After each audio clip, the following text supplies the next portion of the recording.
Good afternoon, everyone. From the very beginning of this Congress, House Democrats have repeatedly made clear that we will find bipartisan common ground with our Republican colleagues on any issue whenever and wherever possible in order to make a difference in the lives of the American people. And throughout this Congress, House Democrats have governed from the minority as if we were in the majority, in order to deliver real results for everyday Americans and to solve problems for hardworking American taxpayers. Our commitment remains the same. But we need traditional Republicans to break with MAGA extremists and partner with us so we can keep the government open and meet the needs of the American people. What's the challenge? Donald Trump has ordered extreme MAGA Republicans in the House to shut the government down unless they can jam parts of Trump's Project 2025 agenda down the throats of the American people. That's a non-starter.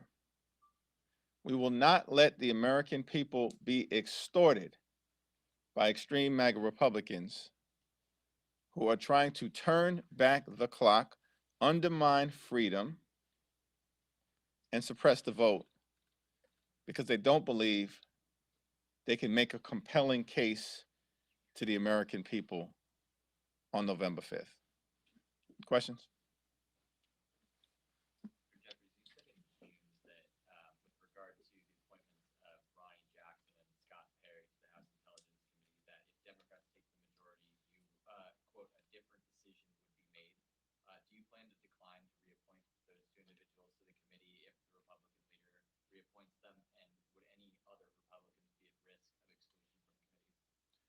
To be continued. So have you talked directly with Johnson about what this next play might be, or is it just anticipated that we're waiting for the Senate here?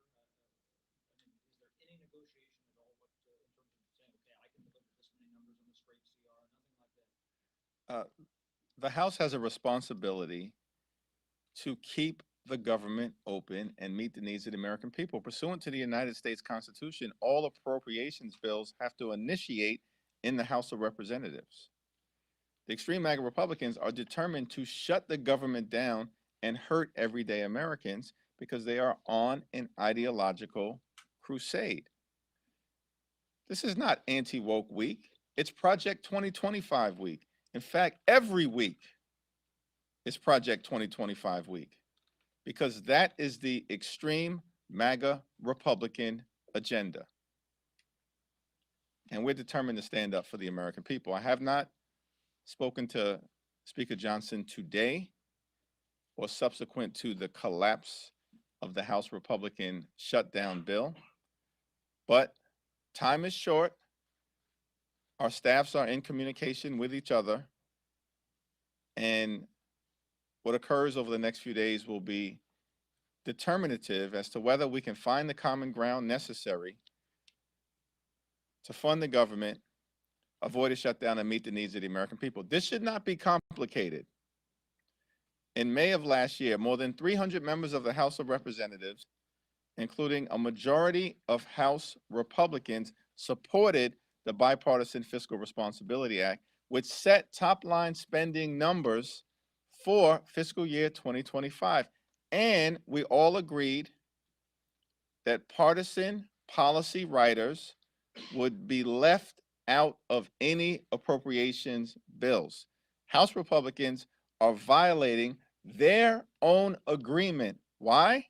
Because they want to jam Trump's Project 2025 agenda down the throats of the American people, and in the alternative, shut down the government. That's reckless and irresponsible. We will continue to stand up for the American people. That include money for the Secret Service?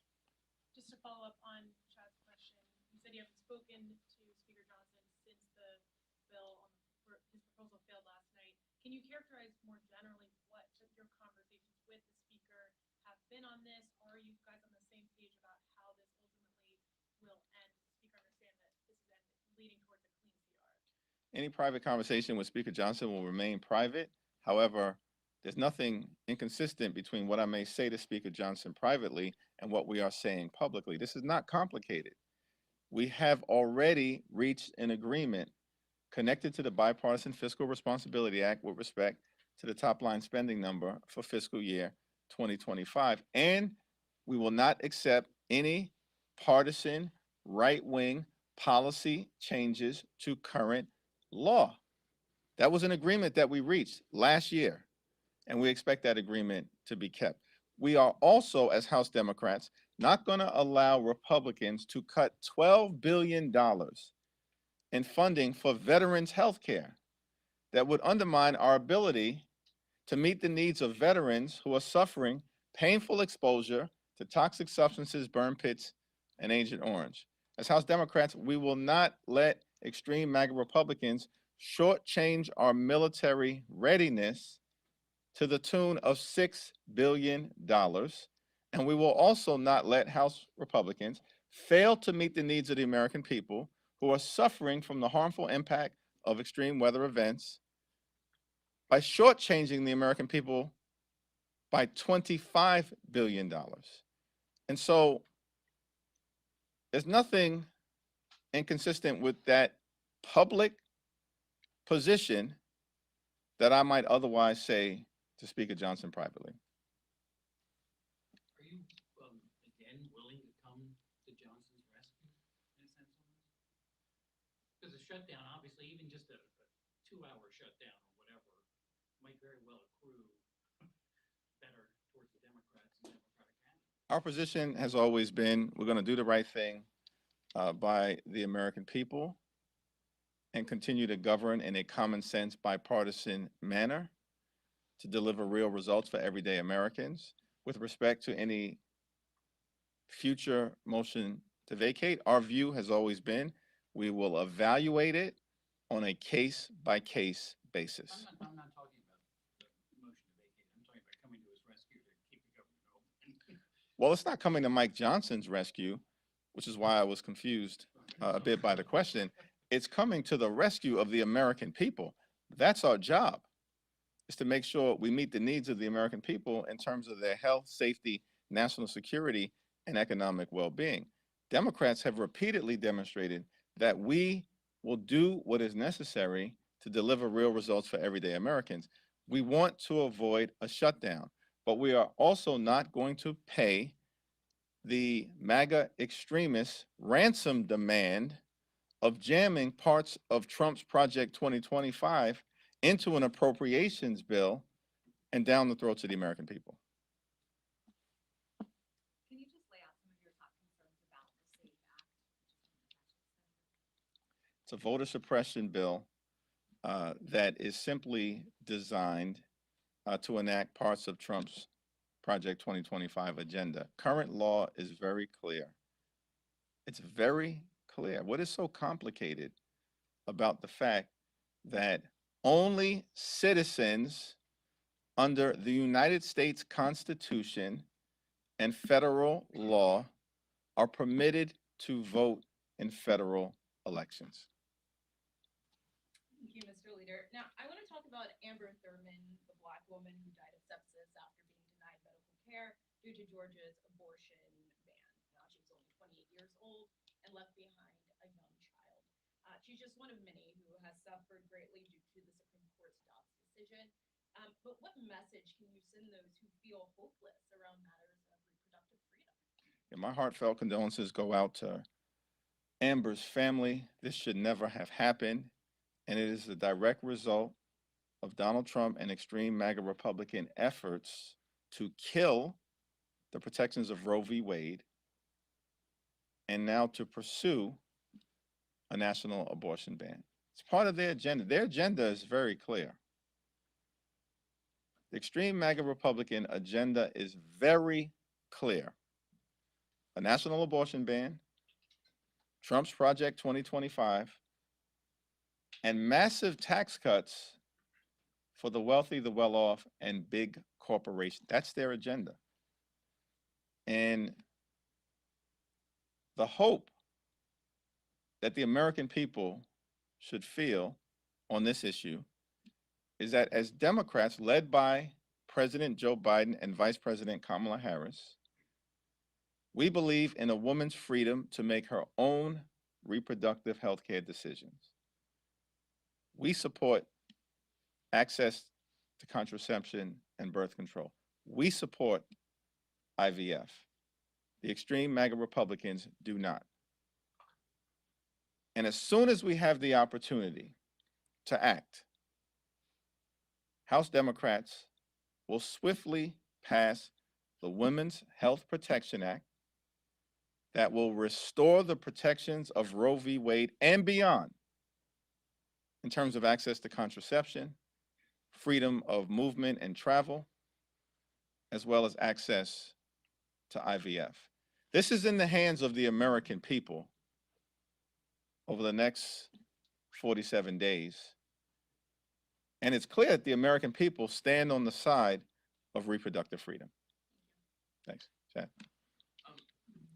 The cap on salt sunsets next year, as it stands right now. If you become speaker, which you certainly want to be, would under any circumstances would you put legislation on the House floor that would either cap in part or in whole salt going forward? We are committed to making sure we reverse the damage that was done by the extreme MAGA Republicans in connection with the 2017 GOP tax scam, which capped the state and local tax deduction. And for many middle-class families in New York, New Jersey, Connecticut, Illinois, and California, as well as other parts of the country, all but eliminated the state and local tax deduction in a meaningful way and resulted in tax increases for middle-class families, in some cases by thousands of dollars. The irony of all ironies is that the former president shows up in Nassau County yesterday with House Republicans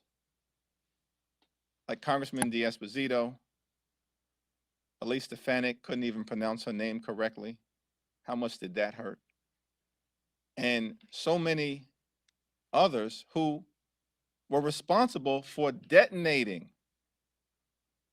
the state and local tax deduction or have failed to restore it and now want to claim that they're going to come to the rescue. They were the arsonists who burned down the state and local tax deduction, and they have no credibility in trying to pretend right now that they'll be the firefighters. We will work in a bipartisan way to restore the state and local tax deduction. But here's why the November election is so important on this issue. State and local tax deduction cap will lapse on its own as of December 31st, 2025. It will lapse on its own. No action is required. And so who has the gavels on January 3rd in the 119th Congress will determine whether the state and local tax deduction is restored in full or whether it continues to be capped in a way that hurts middle-class families. Thank you. You made clear that you want a clean short-term CR, but there's a group of senators that want some emergency relief for natural disasters. There are others who want some emergency funding from the Secret Service. When you say clean, are you willing to accept anything at all, or do you mean it just has to exist from full funding? Yeah, we are open-minded about meeting the needs of the American people in the context certainly of disaster assistance. And we've got to get the Secret Service into a position where its protectees can be shielded in the most maximum way possible from harm. That means President Biden, former President Trump, Vice President Kamala Harris, Governor Tim Walz, Senator J.D. Vance, or anyone else who may fall within the scope of Secret Service protection. In the House, we have a bipartisan task force led ably by Congressman Jason Crow on our side, that's working in good faith with House Republicans to assess the situation in terms of the failures to date connected to the Secret Service and to come up with recommendations as to how do we prevent the type of situation, the type of close call that has now occurred with the former president from ever happening again. We're committed to that exploration and turning the situation around with respect to the Secret Service, but I do not want to get out ahead of the bipartisan recommendations from the task force that will be forthcoming. But disaster relief, you could accept on A disaster relief, I think, is probably ripe for a four corners agreement. And that's not to say that addressing the Secret Service is not ripe at this point in time, but that investigation is still ongoing by this bipartisan task force, and they haven't presented any recommendations to us at this particular point in time. Thank you, Mr. Leader. Going back to New York, the former president mentioned was New York and California are key to you all winning the majority. You've expressed confidence in the prospects in New York. How confident are you in the work that you and local leaders have done to shore up the state and win back that state after Donald Trump said that not only will House Republicans keep the House, he's going to win New York. Just what's your reaction to that comment, and how confident are you that those seats that Republicans won in 22, you all win back in 24? It's a laughable suggestion by the former president, Donald Trump, that he's going to win New York. He will not win New York, and it will not be close. And for the life of me, many of us can't figure out why the so-called swing seat Republicans in New York have tethered themselves so closely to Donald Trump. The explanation is that they've been exposed as extreme MAGA Republicans and have stopped trying to pretend to be moderate because that hasn't worked. And so we, under the leadership of Governor Kathy Hochul and partnership with Senator Kirsten Gillibrand, feel as though we are prepared to do what's necessary to make our best possible case to voters in all of the contested congressional elections in New York. Governor Hochul should be commended for leading a significant effort to strengthen the New York State Democratic Party, and in partnership with Senator Kirsten Gillibrand, who's done an incredible job, stand up a coordinated campaign for the first time in modern New York history that rivals anything that we've seen in battleground states across the country. Thank you. Go back to this side. Yep, you got it.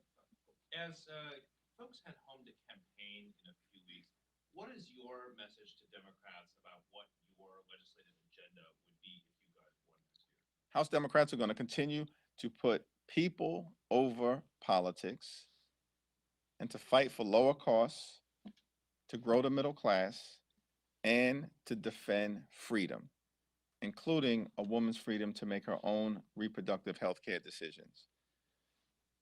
We need to take decisive action in the new Congress, partnering with enlightened leadership in the White House and with our colleagues in the Senate to address the housing affordability crisis and lower housing costs for everyday Americans.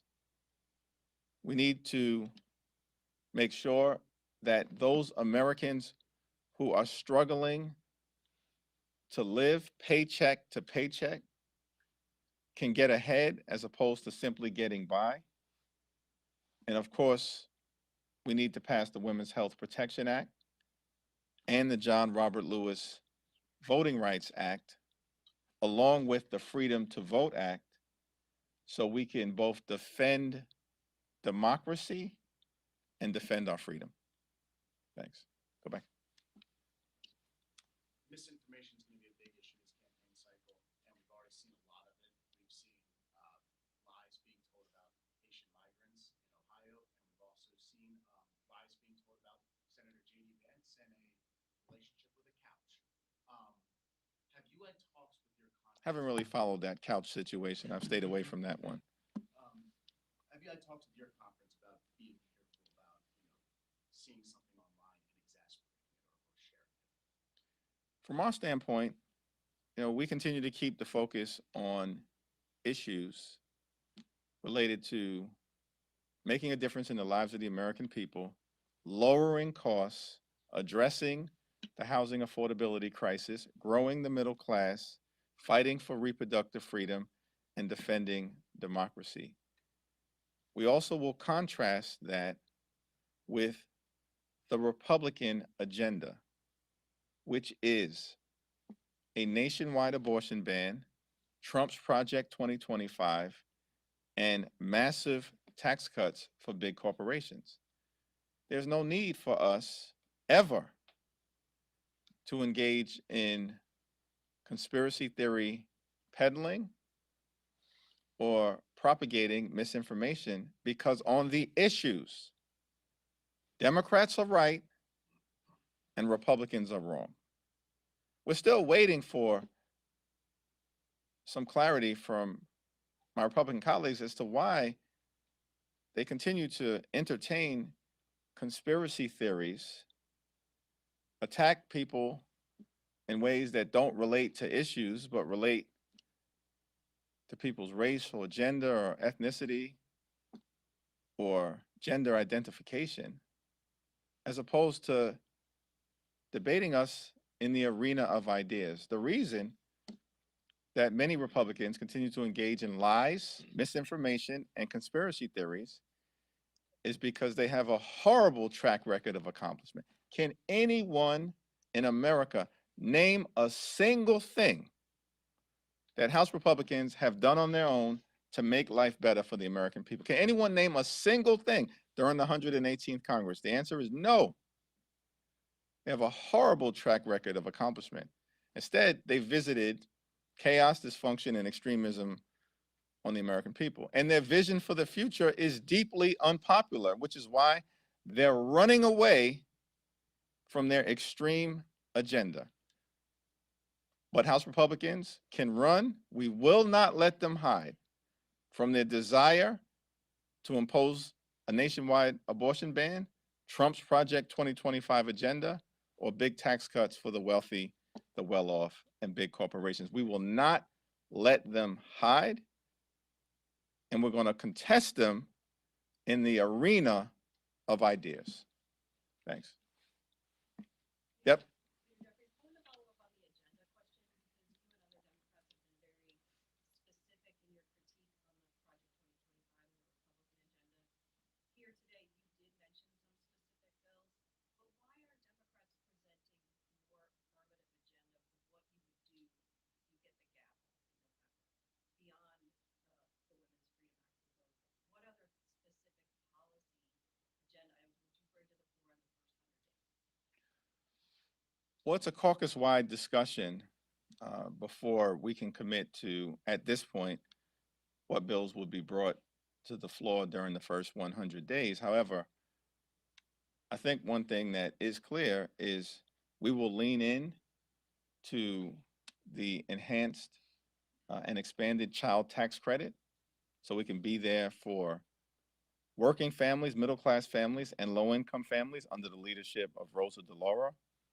We will lean in to lowering housing costs and making sure we address the affordability crisis, and look forward to partnering with the Harris-Walz administration in that regard, who have articulated a clear plan to make sure that rent can be afforded and homeownership opportunities made available to all Americans.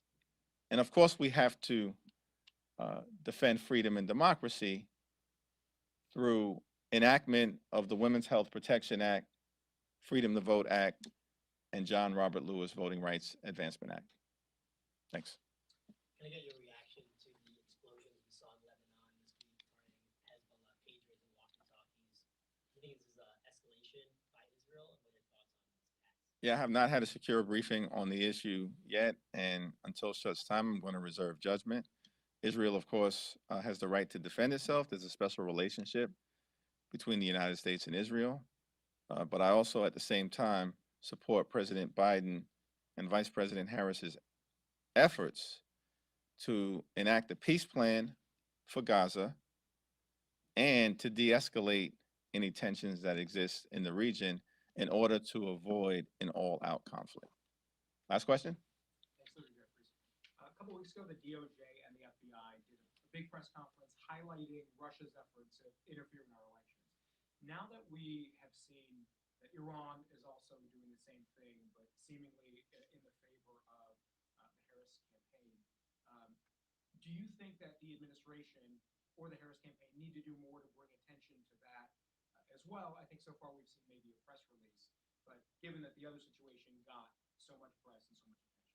Foreign interference in American elections is unacceptable in any circumstance. That is the Democratic position. It's our hope that that will be the Republican position as well. Thank you.